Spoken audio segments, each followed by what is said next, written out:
ऐसा दंगा जिसने सैकड़ों घर बर्बाद कर दिए, लोगों को जिंदा जलाया गया, मकान दुकान सब तबाह कर दिए गए और कुछ तो ऐसे बदनसीब थे जिनके अंतिम संस्कार के लिए उनकी शव तक नहीं मिली। घर वालों ने पुतला बनाकर उनका अंतिम संस्कार किया, लेकिन हद तो तब हो गई कि इंसाफ का इंतजार करते करते एक पूरी पीढ़ी खत्म हो गई।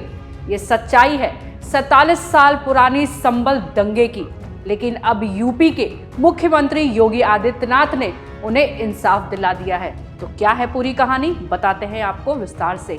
नमस्कार, आप देख रहे हैं जनतंत्र टीवी, मैं हूं आपके साथ पल्लवी सिंह। 1978 में हुई सांप्रदायिक हिंसा के दौरान घर छोड़कर गए हिंदू परिवार को 47 वर्ष बाद न्याय मिला। मंगलवार को प्रशासन ने उनकी भूमि वापस कराई। माली समाज के इस परिवार की कुछ भूमि पर दूसरे समुदाय के लोगों ने अवैध कब्जा कर लिया था। पीड़ित परिवार वर्तमान में चंदौसी और नरौली में रह रहा है। परिवार ने कुछ दिन पहले डीएम और एसपी को शिकायत पत्र देकर भूमि को कब्जा मुक्त कराने की गुहार लगाई थी।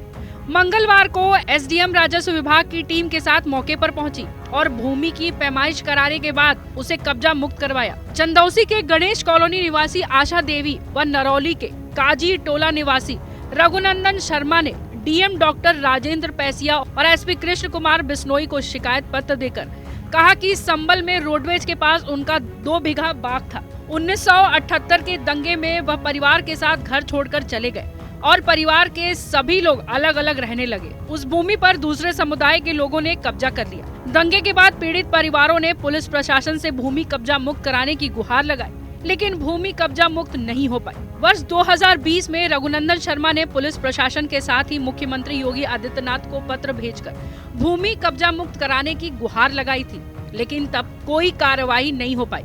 इसके बाद चंदौसी निवासी आशा देवी और उनके परिवार के लोगों ने फिर डीएम और एसपी को शिकायत पत्र और जमीन के दस्तावेज सौंपे थे। संभल के 1978 के दंगे की चश्मदीद आशा देवी ने बताया, इन दिनों वह चंदौसी के गणेश कॉलोनी में रह रही हैं।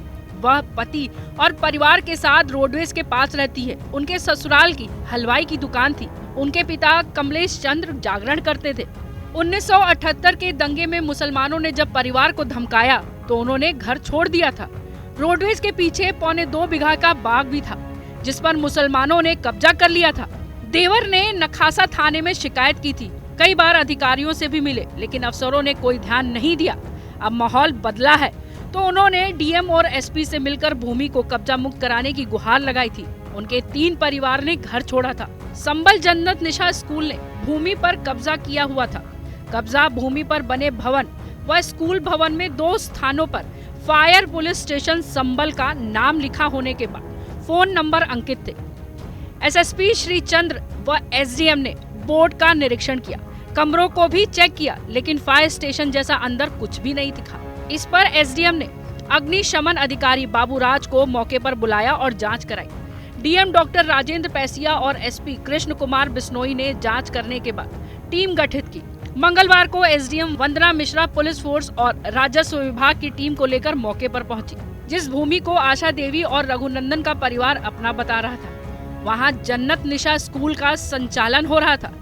एसडीएम ने भूमि की पैमाइश कराई तो स्कूल संचालक डॉक्टर साहबेज ने दस्तावेज दिखाए। उनके पास कुछ क्षेत्रफल का 1/3 भूमि का बैनामा है। मौके पर एसएसपी श्री चंद्र और एसडीएम ने जांच की। जांच और पैमाइश कराने के बाद एसडीएम ने करीब 1000 स्क्वायर फीट भूमि को स्कूल संचालन के कब्जे से मुक्त करवाया। एसडीएम डॉक्टर वंदना मिश्रा ने कहा कि परिवार के लोगों ने शिकायत पत्र देकर अवैध कब्जे की शिकायत की थी। मंगलवार को पीड़ित परिवार को बुलाकर भूमि की पैमाइश कराई गई तो पाया गया कि उनकी भूमि बची हुई है। परिवार को बुलाकर उनकी भूमि पर कब्जा दिला दिया गया। एसपी कृष्ण कुमार बिश्नोई ने कहा कि 1978 के दंगे में जो परिवार घर छोड़कर चला गया था, उस परिवार को उसकी भूमि की पैमाइश कराकर कब्जा मुक्त कराया है। बुधवार को मैं मौके पर पहुंचूंगा और आगे की कार्रवाई होगी। 47 साल बाद हिंदुओं को इंसाफ मिला।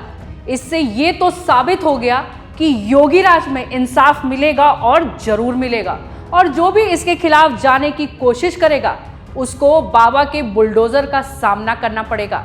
ना वो दौर रहा ना वो समय। ये योगी का युग है साहब। यहाँ हिंदुओं पर अत्याचार नहीं होने देंगे। अगर किसी ने अन्याय करने की कोशिश की तो उसे डेंटिंग पेंटिंग का सामना करना पड़ेगा। सीएम योगी के इस कदम से कट्टरपंथियों की हवा टाइट हो गई है।